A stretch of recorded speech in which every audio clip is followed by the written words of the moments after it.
ನಮ್ಮ ಪೂಜ್ಯ ಶ್ರೀ ಶ್ರೀ ವೇದಾಂತ ಕೇಸರಿ ಮಲ್ಲಿಕಾರ್ಜುನ ಅಪ್ಪಂಗಳವರ ಒಂದು ಕೃಪೆ ಆಶೀರ್ವಾದಗಳೊಂದಿಗೆ ನಡೆದಾಡುವ ಜೀವಂತ ದೇವರು ಸಿದ್ದೇಶ್ವರ ಅಪ್ಪಂಗಳವರ ಜ್ಞಾನ ಯೋಗಾಶ್ರಮದಲ್ಲಿ ಸಿದ್ದೇಶ್ವರ ಅಪ್ಪಂಗಳವರ ಒಂದು ಗುರು ನಮನ ಮಹೋತ್ಸವ ಅತ್ಯಂತ ಭಕ್ತಿ ಪ್ರಧಾನವಾಗಿ 3 ದಿನಗಳಿಂದ ಜರುಗಿದೆ.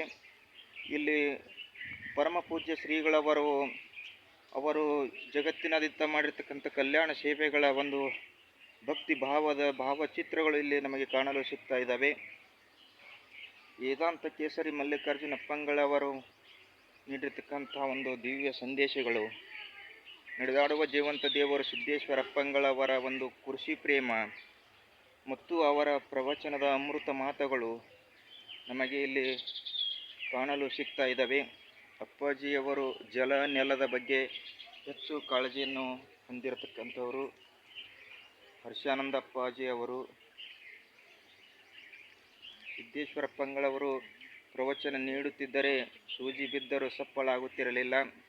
ಪರಮ ಪೂಜ್ಯ ಶ್ರೀಗಳವರು ಜ್ಞಾನ ಯೋಗಾಶ್ರಮದಲ್ಲಿ ಭಾಮಿ ತೋಡುವ ಸಂದರ್ಭದಲ್ಲಿ ಅವರು ಒಂದು ಅಮೃತ ಹಸ್ತದಿಂದ ಚಾಲನೆಗೊಂಡಿದ್ದು, ಅವರು ಪರಿಸರ ಪ್ರೇಮಿಗಳು ಮತ್ತು ನಿಸರ್ಗ ರಕ್ಷಕರೂ ಆಗಿದ್ದರು. ಈ ಸೈಕಲ್ ಜಾಥಾ ಬಗ್ಗೆ ಬಹಳಷ್ಟು ಕಾಳಜಿಯನ್ನು ಹೊಂದಿರತಕ್ಕಂಥವರು. ಉಳಿಯ ಪರಮ ಪೂಜ್ಯ ಶ್ರೀಗಳವರ ಮಾತುಗಳಿಗೆ ಅಪ್ಪಾಜಿಯವರು ಗ್ರಂಥ ಪಾಲಕರು, ಜ್ಞಾನದ ದಾಸೋಹವನ್ನು ನೀಡಿರ್ತಕ್ಕಂತಹ ಗ್ರಂಥಾಲಯಗಳು ಇಲ್ಲಿ ಸಿಗ್ತಾ ಇದ್ದಾವೆ.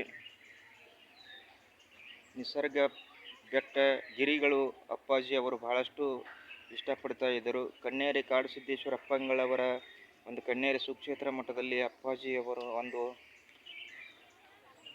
ಪೂಜಾ ವಿಧಾನದಲ್ಲಿ ಅಪ್ಪಾಜಿಯವರು ಗುರು ಶಿಷ್ಯರು ಪರಮ ಪೂಜ್ಯ ವೇದಾಂತ ಕೇಸರಿ ಮಲ್ಲಿಕಾರ್ಜುನ ಅಪ್ಪಂಗಳವರು ಮತ್ತು ಸಿದ್ದೇಶ್ವರ ಅಪ್ಪಂಗಳವರು ಎಷ್ಟೊಂದು ಭಕ್ತಿ ಮತ್ತು ಶ್ರದ್ಧೆಯ ಗುರು ಶಿಷ್ಯರು ಆಗಿದ್ದರು. ಯೋಗ ಮತ್ತು ಜ್ಞಾನದಲ್ಲಿ ಲೀನವಾಗಿರ್ತಕ್ಕಂಥ ಪರಮ ಪೂಜ್ಯರು ಅವರು ಕಿರಿಯರಾಗಿದ್ದಾಗ ಇರ್ತಕ್ಕಂಥ ಒಂದು ಸನ್ನಿವೇಶ ಇಲ್ಲಿ ಸಿಗ್ತಾ ಇದೆ.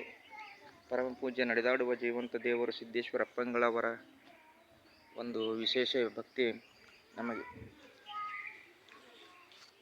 ಒಂದು ಈ ಭೂ ಕೈಲಾಸದ ಸ್ವರ್ಗದಂತೆ ಕಂಗೊಳಿಸ್ತಕ್ಕಂಥ ಪುಣ್ಯ ಪಾವನ ಸುಕ್ಷೇತ್ರ ಜ್ಞಾನ ಯೋಗಾಶ್ರಮ ವಿಜಯಪುರ ಒಂದು ನಮ್ಮ ಜಗತ್ತಿನ ಜ್ಞಾನದ ಗಿರಿಯಾಗಿದ್ದು, ಇಂಥ ಪುಣ್ಯ ಪಾವನ ಸುಕ್ಷೇತ್ರದಲ್ಲಿ ನಾವು ದರ್ಶನ ಭಾಗ್ಯ ಆಶೀರ್ವಾದ ಪಡಿತಾ ಇರೋದು ತುಂಬ ಸಂತೋಷ ಆಗ್ತಾ ಇದೆ. ಶ್ರೀಶೈಲ ಆಳ್ವರೆಂಬ ಯೂಟ್ಯೂಬ್ ಚಾನಲ್ ಇದ್ದು ನೋಡಿ, ಪ್ರೋತ್ಸಾಹಿಸಿ, ಬೆಂಬಲಿಸಿ, ಆಶೀರ್ವದಿಸಿ. ಜೈ ಭಾರತ ಮಾತೆ, ಜೈ ಶ್ರೀಕೃಷ್ಣ.